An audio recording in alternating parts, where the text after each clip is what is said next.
Assalamualaikum warahmatullahi wabarakatuh.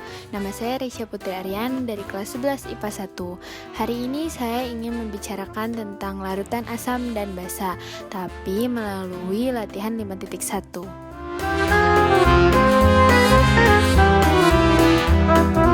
Sebelum kita ngobrol-ngobrol tentang larutan asam dan basa ini, kita harus bisa dong ngebedain antara asam dan basa. Yang paling gampang banget dibedain itu rasanya. Kalau misalnya asam memiliki rasa yang masam, kalau basa memiliki rasa yang pahit. Yang kedua itu, asam itu memiliki pH kurang dari 7. Jadi kalau misalnya di tabel itu semakin ke kiri atau semakin kecil angkanya, warna dari tabel itu makin merah. Tapi kalau misalnya basa memiliki pH lebih dari 7, jadi tabelnya itu lebih ke biru-biru atau ungu gitu deh kalau misalnya ke kanan. Dan yang terakhir, asam itu memiliki sifat yang korosif atau merusak. Jadi kalau misalnya ada besi nih, nemu besi di pinggir jalan, terus ngeliat ada karatnya tuh. Nah, itu ulah asam. Sedangkan kalau misalnya basa memiliki sifat kaustik atau licin.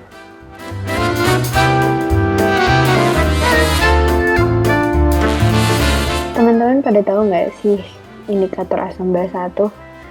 Jadi simpelnya tuh indikator asam basa itu adalah suatu zat yang memberikan warna berbeda pada saat perbedaan pH. Jadi kalau misalnya pH-nya 6, warnanya beda, kalau pH-nya 3, warnanya beda, kalau pH-nya 9 warnanya beda. Nah, indikator asam basa itu punya syarat. Jadi perubahan warnanya itu terjadi jika suatu indikator diteteskan pada larutan asam dan larutan basa. Jadi kalau misalnya asam itu bakal bereaksinya warna apa, kalau misalnya basa bereaksinya warna apa gitu.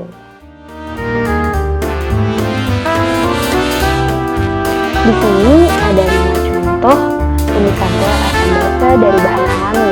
Yang pertama adalah kubis merah. Contohnya itu kalau misalnya dia itu berubah warnanya jadi merah muda jika diteteskan larutan asam, dan berubah menjadi hijau jika diteteskan larutan basa. Selanjutnya ada bunga sepatu, kuning, mawar merah, dan bayam merah.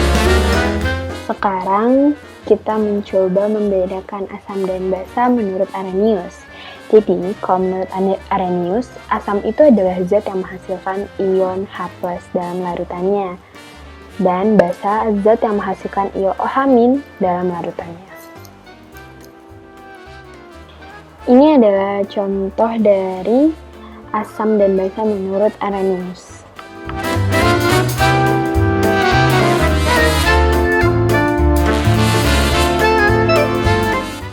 Sebelum kita ngerjain soal tersebut, kita harus tahu dulu dong reaksi ionisasi asam atau basa itu apa. Jadi, reaksi ionisasi asam adalah ini. Nah, X-nya itu adalah valensi asam. Dan reaksi ionisasi basa adalah ini. Dan X dari ini adalah valensi basa. Jadi, kita udah bisa ngerjain 5 soal tersebut. Nah, nomor A itu adalah asam, B adalah asam, C adalah asam, D adalah basa, dan E adalah basa.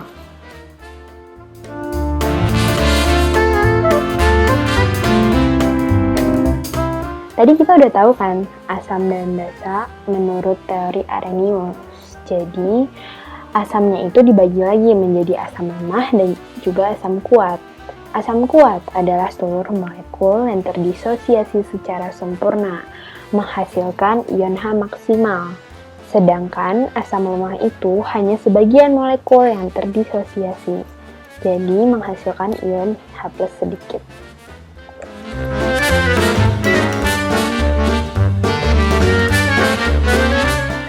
Teorem kedua dari Bronsted-Lowry. Menurut Lowry, asam itu adalah pendonor atau pemberi proton H+.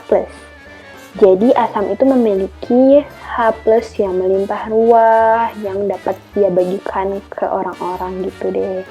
Sedangkan basa adalah akseptor atau penerima proton H+.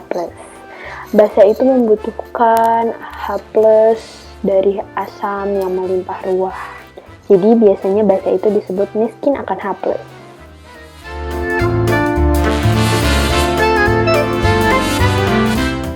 Dari teori Bronsted-Lowry tadi, kita bisa mengerjakan nomor 8 ini.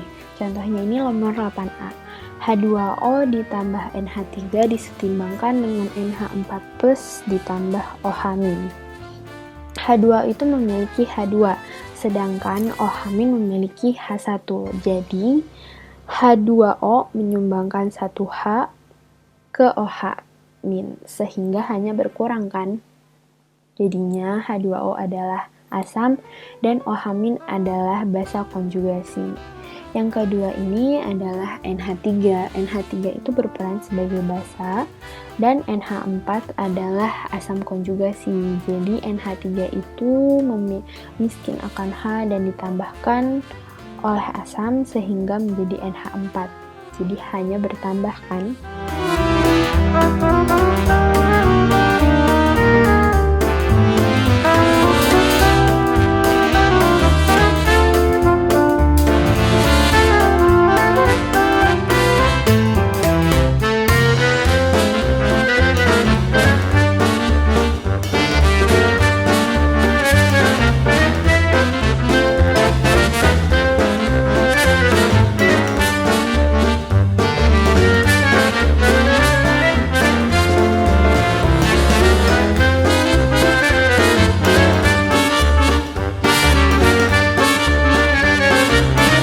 Nah, ini adalah teori asam basa terakhir, yaitu menurut Gilbert Newton Lewis.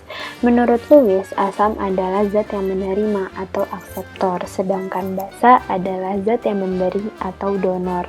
Jadi, teori ini tuh kebalikan dari teori Bronsted-Lowry.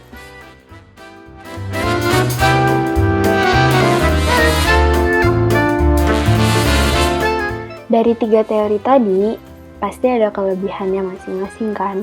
Kalau misalnya Arrhenius itu menjelaskan sifat asam dan basa dalam pelarut air. Kalau misalnya Bronsted-Lowry menjelaskan sifat asam dalam pelarut bukan air. Sedangkan Lewis ini yang paling beda, menjelaskan reaksi yang melibatkan senyawa tanpa proton.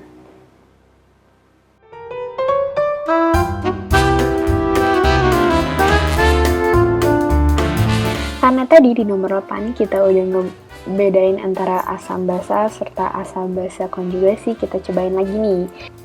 Nah, yang pertama adalah CH3OOH. CH3OOH ini bersifat asam. Asam konjugasinya berupa H3O+, dan basa konjugasinya adalah CH3COO-. Yang kedua adalah NaOH. NaOH itu bersifat basa, asam konjugasi dan basa konjugasinya itu sama, yaitu H2O.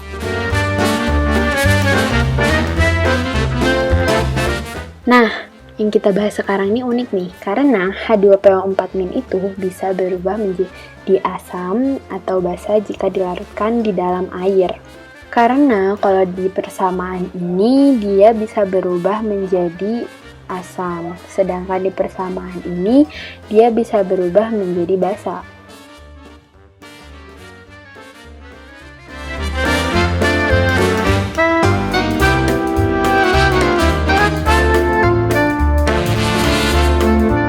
Dari ion bikarbonat 2 ini kita bisa menentukan pasangan asam basa konjugasinya. Yang pertama adalah ini, yang kedua adalah ini, sama seperti kita mengerjakan nomor 8 dan juga nomor 11.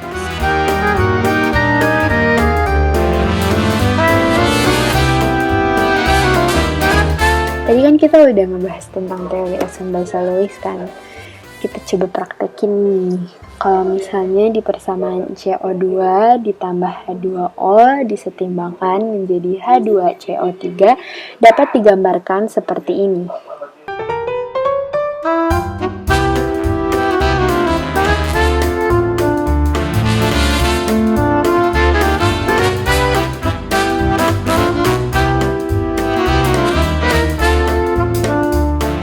Tadi kan kita udah ngebahas tentang kelebihan teori Bronsted-Lowry kan, sekarang kita bahas tentang kelemahannya. Kelemahannya itu, dia itu tidak dapat menjelaskan sifat asam basa yang tidak melibatkan transfer proton. Dari obrolan tadi kita bisa tahu kan kalau misalnya larutan asam dan basa itu gampang. Terima kasih telah menonton video ini. Mohon maaf bila ada kata-kata yang kurang berkenan.